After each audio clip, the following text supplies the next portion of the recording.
The young men in the family, the teenage boys, were the first group to come with their male cousins in the same age group, from out of Fia al-Qura, Lebanon.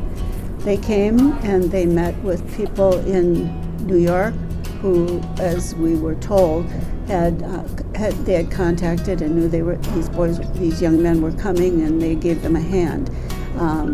And based on what we were told when we were growing up, that they told them were the more fruitful, that don't stay in New York, go west, young men, go west, literally, because that's where things were happening.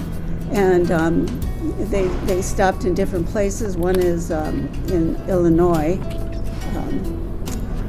Paul Khoury, and then our grandfather came with his brothers to the Iron Mountain area because lumber and mining, and that was really going strong. There was a lot of people coming to the area. Everybody owned a business or more at different times. Every one of the siblings were successful in their way. My grandfather and his brother started out with a men's haberdashery shop, and this would be him, John. And then John went into his own store, and then his son, John's son Isaac, also had his own business. My grandfather,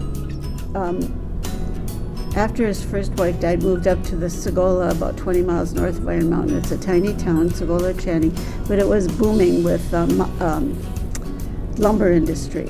And he had a hotel and a general store. And he actually, his second wife was a woman who worked in the store, and he married her. And again, his mother came up to help her take care of the kids. My grandfather ended up extending credit to people during the Depression, and he ended up losing his store and everything because he gave credit out to people, and then he couldn't afford to pay his bills after that. Was this during the Depression? Yeah, the 20s. During the Depression, Jiddu. This is Edward, this is James, Harry, and Jack. Haroon, Jamil, Hani, and then I don't know what the Arabic word is for Edward. My father would have had a football scholarship to the University of Michigan, but he had to forego it in order to work to support the family, and Edward did the same thing. Wow. And so but they did well. I mean, they eventually started their own business after World War II when they came back from whatever bill They came back from the war. They came back from the war, and they got GI Bill, yeah.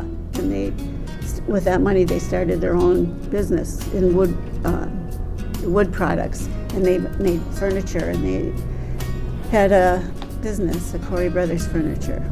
They had an office in the Furniture Mart in Chicago. They had Sears, and a lot of the mail order catalogs sold their products as well as stores.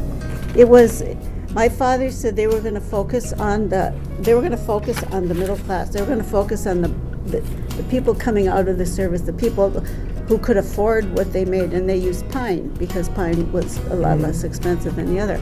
And I still have pieces of their furniture. It really held up well. They did well for many years. I think this photo was during their high point in the office in the Furniture Mart. They each bought their wives a mink coat. And my Uncle Edward ended up they got an apartment down on Michigan Avenue because somebody had to be around, because business people would come to the Furniture Mart and want to make a sale, get stuff there. So, but it's a true immigration story with my grandfather's generation, and the fact that they just dove into the work.